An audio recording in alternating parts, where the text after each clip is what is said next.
magtiwala kasi kilalang kilala na si Jesus Christ. Sa Lucas chapter 4 verse 24, ang sabi po dito,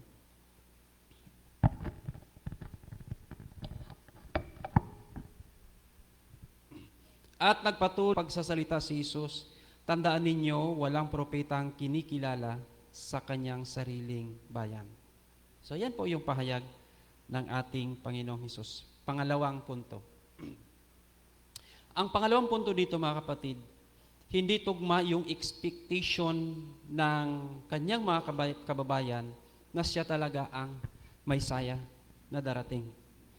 Yung gusto talaga nila yung hari na magpawala sa kanya doon sa Roman Empire mga kapatid. So Lucas chapter 4 verse 18, bakit ayaw siyang niwalaan? Sang-ayon po dito, sumasa akin ang Espiritu ng Panginoon sapagkat hinirang ni ako upang ipangaral ang mga dukha, ang mabuting balita.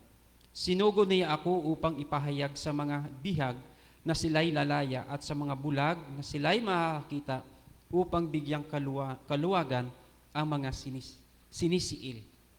So ayaw makinig, ayaw nilang gustong makinig doon sa gustong mangyari ng Panginoon. Na ano raw, yung mga bulag, makita, gustong magpalaya. Yun yung gusto ng Panginoon. Yun yung kanyang point. Kaya lang, ang point ng kanyang mga kababayan, ayaw nilang marinig yung ganun. Sino nakaranas na dito sa inyo na kapag pinag-uusapan Biblia na at pinag-uusapan kaligtasan na ayaw na makinig? Gusto na lang ito yung pag-uusapan. Mas masarap ito yung pag-uusapan na walang kinalaman ang Biblia. May mga ganung part mga kapatid, lalo na kung kilala mo yung isang tao. Parang nandidiri masyado. Pag ang pinag-uusapan, salita na ng Panginoon, lalo tigit sa lahat doon sa labas. Okay. Last, mga kapatid, bago natin bigyan ng diin ito. Okay. Ang istorya dito ni Elijah mga kapatid at ang babaeng taga Siripta, taga Sidon. Ang sabi niya dito sa Lucas chapter 4 verse 25 and 27. Ang sabi niya dito, bakit ayaw tanggapin ang Panginoon sa Nazaret? Ang sabi niya, ngunit sinasabi ko sa inyo, maraming babaeng balo sa Israel noong kapanahunan ni Elias nang hindi umulan sa loob ng 3 taot kalahati at magkakaroon ng matinding tagutom sa buong lupain. Subalit hindi sa kaninuman sa kanila pinapunta si Elias. Ang reason dito mga kapatid, marami namang mga babaeng balo sa Israel. Pero bakit mas pinili ni Elias yung hindi taga-Israel? Taga Siripta pa, taga Sidon. Kaya ayaw paniwalaan ng mga taga-Israel si Jesus Christ na siya ang Messiah. Why? Kasi kinut ng Panginoon at kinuha niya doon sa istorya ni Elijah na bakit itong babaeng balo, ang daming mga babaeng balo sa Israel, pero bakit mas pinili pa ni Elijah na pumunta doon sa Sidon? Ang gustong kunin ng Panginoon dito mga kapatid, paniwalaan niyo ako. Mas marami pa akong gagawing himala sa inyo pagka pinaniwalaan ninyo ako. Ito pa yung sinabi niya sa verse 27. Sa dinami-dami ng kitungin sa Israel, noong kapanahonan ni Eliseo, isa man sa kanila, sinaaman pang taga Syria ang pinagaling. Kita po ninyo? So sa dami-dami daw ng mga kitungin, bakit mas pinili pa ng Panginoon na pagilingin si Naaman? Na hindi part siya doon ng Israel. So sinubok ang pananampalataya ng taga-sinagoga, ng taga-Nazaret, na kung saan ayaw talagang tanggapin nila si Jesus Christ. So pinatunayan dito mga kapatid na hindi porkit magkakasama tayo, maniniwala ka na sa akin. Pero si Jesus Christ, kung pinaniwalaan lang nila na sa taga-Nazaret, hindi lang mas maraming mga milagro pa, mas marami pang pinagaling kung pinaniniwalaan sana nila si Jesus Christ. Pero si Jesus Christ hindi nag-stick doon sa gustong makinig, doon sa gustong mangyari doon sa Nazaret, kundi kumuha siya No, pumunta siya doon sa iba't ibang lugar. Kung ayaw mo makinig, kung ayaw mo paniwalaan, well, mas prepared ng Panginoon na tanggapin siya, mga kapatid. Sa pagdidiin ngayong gabi, ang sabi dito,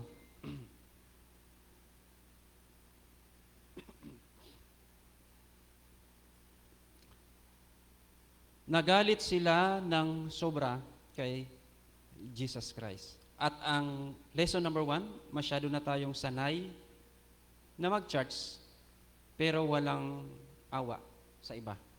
Lesson number 2, ayaw natin ng mensahe, gusto natin na i-bless lang tayo ng Panginoon pero ayaw natin magpatawad. Lesson number 3, nakatingin tayo sa balot, hindi sa laman. Tao lang ang tinitingnan natin, hindi ang Diyos. So yun yung point natin, mga kapatid, na hindi porke magkakasama tayo, no, na tapat mag-ibigan tayo sa isa't isa. Yan yung promise ng Panginoon na wala tayong anuhan, wala tayong pagka tayo ay nanampalataya, magmahalan tayo, mga kapatid. So, yung mga galing natin, yung ating mga talent, yung ating mga abilidad, gamitin natin sa pagpapalaganap ng mabuting balita. Sumobra na ako ng 3 minutes, mga kapatid. No? Gamitin natin yung lakas natin. Ako iniisip ko, pagka nagkakasakit ako, pagka yung heart, medyo tumataas na yung palpitation. Ang sabi ko sa sarili ko, makikita ko na mamaya si Jesus Christ. Why? Kung mamatay ako, mamaya, twinkling of eyes. Nandiyan naman, second coming naman. Kaya pagka medyo masakit na, makikita ko na si Jesus Christ. Ganun lang naman ang buhay. Di ba? Ganun lang naman ang buhay. Yun lang, yung electrician ni Sir, di ba? Ang lakas-lakas, pero hindi natin alam. 28 years old, hindi natin alam. So, ganun, mga kapatid. Habang may panahon, sulitin natin. So, i-bless po tayo ng Panginoon palagi. At magandang gabi po sa inyong lahat, mga kapatid, at happy Sabbath po sa lahat.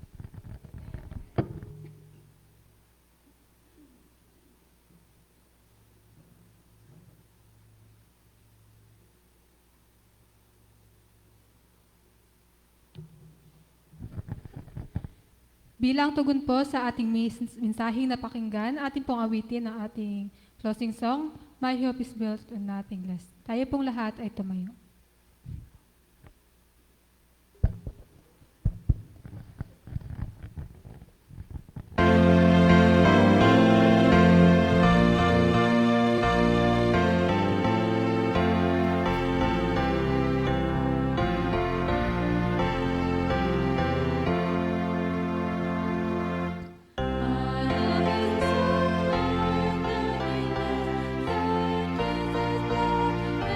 Righteousness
Tayo po ay manalangin.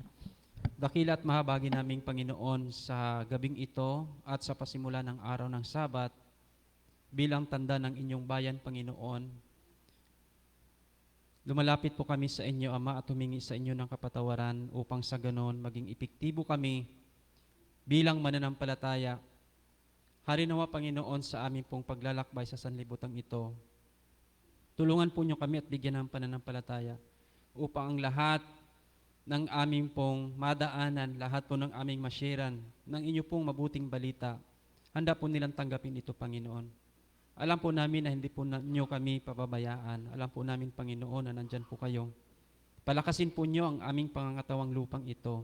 Sa apat na aspeto ng aming buhay, Panginoon, tulungan niyo po kami sa espiritual po naming kalagayan.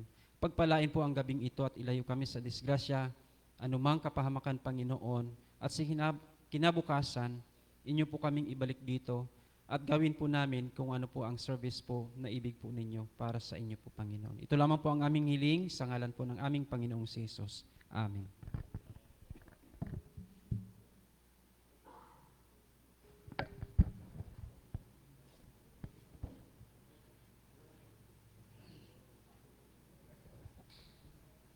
Akin pong hinihiling ang mga kabahagi ng ating Sabbath School Council po. Pwede po ba tayong manatili saglit?